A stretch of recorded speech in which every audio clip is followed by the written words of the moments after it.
चला बाजूला.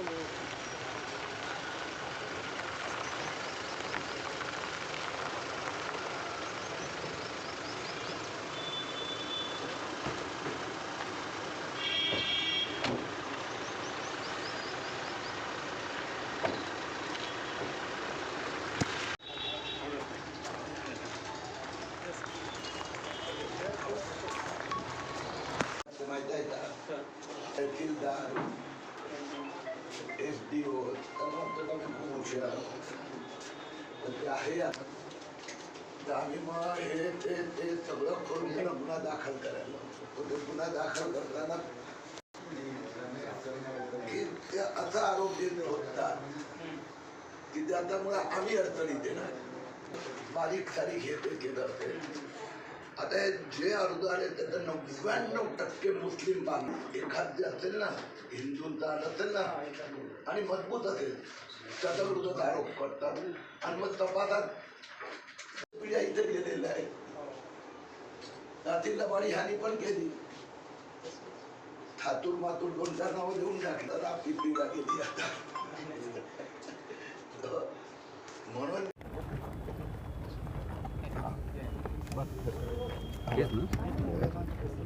त्यांना 2 देऊन ठेवायचे होते ना अजून त्याची काही काढू नाही नाही हे त्यांना ह्याच्यात हे ठेवलं की नाही का ठेवलं त्यांनी अजून देऊन टाकायचं. हा ते देऊन टाकलं देऊन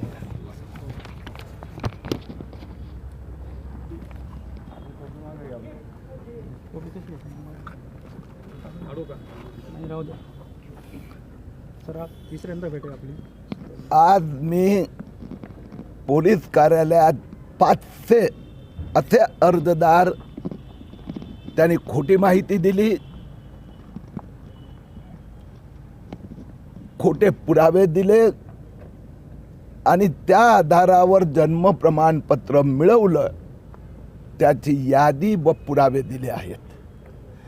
कालच महाराष्ट्र सरकारने पोलिसांनी किंवा तहसीलदारांनी कुठले कुठले मुद्दे लक्षात ठेवायला हवे ते जे प्रसिद्ध केले त्यात लिहिलं आहे की कुणालाही 40, 50, 60, 70 वर्ष पूर्वीचं जन्म प्रमाणपत्र देताना त्याच्याकडून सगळे पुरावे त्याची सगळी चौकशी ते पुराव्याची सत्यता त्या विभागाकडून आणि तो 50 वर्ष 60 वर्षानंतर येतो तसं का 60 वर्ष आला नाही आणि तो 60 वर्ष कुठे राहत होता 60 वर्षात काय केलं त्याचे सगळे पुरावे. आणि आपण जर सिल्लोडचं अर्ज पाहिले तर जिल्हाधिकाऱ्यांनी मान्य केलं की एक पण अर्जात हे जे सरकारने काढलंय त्याप्रमाणे एकाही अर्जाची चौकशी झालेली नाही. 406 अर्ज असे आहे की ज्यात फक्त आधार कार्ड आहे, फक्त आधार कार्ड. आणि म्हणून मी आज जे माझं स्टेटमेंट पोलिसांनी जो गुन्हा दाखल झाला आहे त्यात अधिकृत माझं स्टेटमेंट घेतलं आणि माझ्या स्टेटमेंटमध्ये मी सांगितलं आहे हे ठरवून झालेलं षडयंत्र आहे आणि त्या षडयंत्रात उपविभागीय अधिकारी पठाण त्या डिपार्टमेंटचे कर्मचारी स्थानिक नगरपालिका हे इन्वॉल्व आहेत. यांचा संगनमताने झालेले आहेत कारण की पठाण हे उपविभागीय अधिकारी आहेत. फक्त आधार कार्डाच्या आधारावर ज्या आधार कार्डवर लिहिलेलं आहेत की याला कुठल्याही प्रकारचा पुरावा मानता येणार नाही म्हणजे कोणताही पुरावा नसताना 40 वर्ष 50 वर्ष 60 वर्ष किंवा तिसऱ्याच व्यक्तीच्या नावाचं जन्म प्रमाणपत्र दिलं आहे. म्हणून उपविभागीय अधिकारी आणि त्यांना त्या सहकार्यांना पण आरोपी बनवले पाहिजे अशी मी मागणी केली आहे. मी खात्रीपूर्वक सांगतो की सिल्लोडमधून जेवढं अर्ज आलेले आहेत त्यातले 70% अर्ज हे बोगस आहे. आपण सुरुवातीला 4 आधारावरती जे म्हटलेलं आहे नंतर मध्यंतरी 400 काहीतरी आकडा दिला होता त्यानंतर यांनी प्रशासकीय यंत्रणेने फक्त तिघावरती गुन्हा दाखल केलेला. तर ही प्रक्रिया संत गतीने म्हणूनच माझं स्टेटमेंट द्यायला मला यावं लागलं कारण की तक्रारदार पठाणनी याला आपण म्हणतो ना कव्हर अप करणं, विंडो ड्रेसिंग करण्याचा प्रयत्न केला. त्यांनी तिघांचीच नावं टाकली. त्याच्याकडे माहीत आहे की 406 त्यांनी स्वतः कबूल केलं. हे 406 तर त्यांनी मान्य केलेलं मी आकडा सांगतोय. सर, तुमची अशी मागणी का तपास हा IPS किंवा वरिष्ठ दर्जाच्या अधिकाऱ्यामार्फत झाला पाहिजे? यात आयजी स्वतः नाही, यात आयजी स्वतः लक्ष घालत आहे. म्हणून तेच जर मॉनिटरिंग तपास करणार असेल तर, आणि मालेगावचा तपास पण आयजी स्वतः लक्ष घालत आहेत. त्यांनी SIT पण बनवली. म्हणून यात पोलीस स्टेशनद्वारा पण स्वतः SP आणि आयजीनी लक्ष देत आहेत. तर तपासात जेवढे पाहिजे तेवढे पुरावे दिले आहेत. मला 100% खात्री आहेत.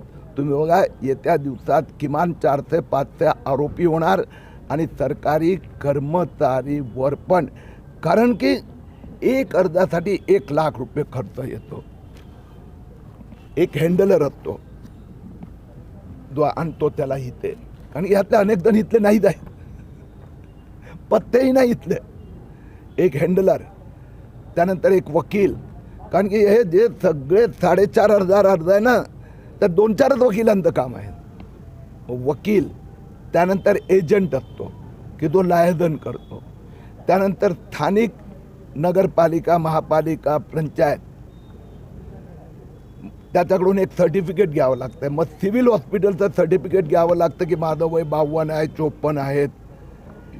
त्यानंतर आधार कार्ड की रेशन कार्ड काहीतरी, आणि त्यानंतर तहसील ऑफिस किंवा SDM ऑफिस. 8 ठिकाणचे लोक इन्व्हॉल्व होतात. एका अर्जामागे 1 लाख रुपये खर्च होतो. काही ठिकाणच्या आरोपींनी कबूल केलं आहे. म्हणजे मालेगावमध्ये तर तपास खूप पुढे गेला आहे. तर इथे 4,500 अर्ज आले आहे, म्हणजे 45 कोटी रुपये खर्च झाले आहेत. हा पैसा कुठून आला याची पण चौकशी होणार. या जी मदत या लोकांची तुमचं असं ATM आणि नगरपालिकेवर गुन्हे दाखल व्हायला पाहिजे असं. आता जो गुन्हा आज माझं स्टेटमेंट घेतल्यामुळे ते 3 म्हणजे आरोपी पुरतं तपास राहिला नाही. आता माझं स्टेटमेंट ऑफिशियल आहे की आता त्यांनी मला माझी FIR घ्यावी लागणार आणि सगळेच पुरावे आहे. किंवा एका FIR मध्ये मग तो FIR तक्रारदार पण आरोपी बनू शकतो. सर, त्यांना मदत करणारे पण जो GR आहे त्याच्यामध्ये काय वाढून आणलेलं आहे? त्या GRची प्रत मी देतो. जे मी तुम्हाला जे सांगितलं हे सगळं या GRमध्ये आहे.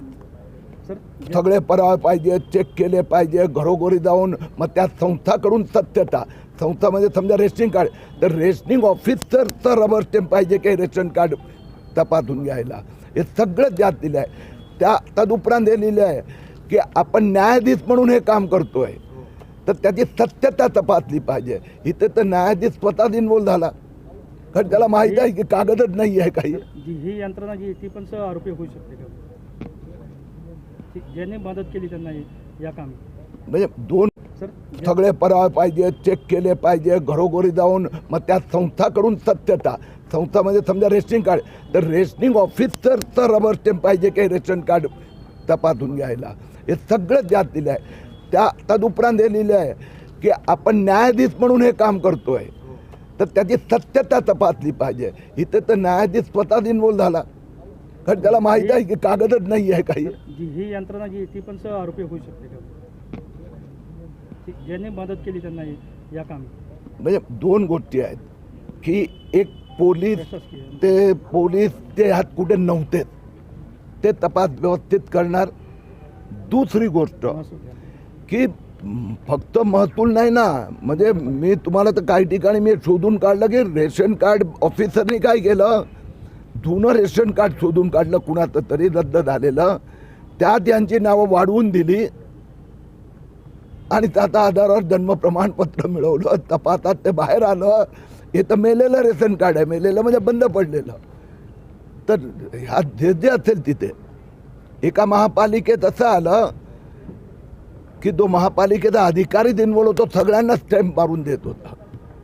आता मालेगावमध्ये तर आणखीन एक आलं असं फेक डेथ सर्टिफिकेट, म्हणजे ज्या व्यक्तीच्या नावाचं मृत्यू प्रमाणपत्र मिळवलं तो जिवंत आहेत आणि त्याने आणि त्याच्या मित्राने स्वतः जाऊन घेतलं. 30 वर्ष वयाचा सुफियान यांनी स्वतःचं बोगस डेथ सर्टिफिकेट यासाठी मिळवलं की ज्यांना अतिरेकी कारवाई करायचं असतात ते स्वतःचं अस्तित्व खतम करतात. ओके. सर आपण बोगस म्हणताय सर, पण मात्र मग तसा प्रतिसाद तो मिळतोय का इथला प्रशासनाचा, इथला स्थानिक प्रशासन? आतापर्यंत महाराष्ट्रात 19 FIR झाले. आता सरकारने जे मी गेले 3 महिने जर लढतोय, सरकारचा जो आत्ताचा GR आहे ते जे मी तुम्हाला ह्यापूर्वी सांगितलं ते सगळंच त्यात आलेले आहेत. म्हणजे प्रतिसाद तर मिळतच आहेत. आज आम्ही असं ऐकलं होतं की तुम्ही आज मालेगावला जाऊन काहीतरी होळी खेळणार आहे. हो, जाणार आहे ना इथून आता संध्याकाळी 7:30 वाजता मालेगाव, 5:30 वाजता आधी म्हणजे कलेक्टर, पोलीस या सगळ्या अधिकाऱ्यांसोबत मिटिंग आहे 5:30 वाजता ह्याच विषयावर. आणि 7:30 वाजता होलिका उत्सव, त्यात बांगलादेशी रोहिंग्यांचे पुतळे जाळले जाणार, होळीचं दहन करणार आहे. दहन सर तुम्ही बोलले होते की 24 तासामध्ये मी गुन्हा दाखल करणार आहे, तर मग या संदर्भात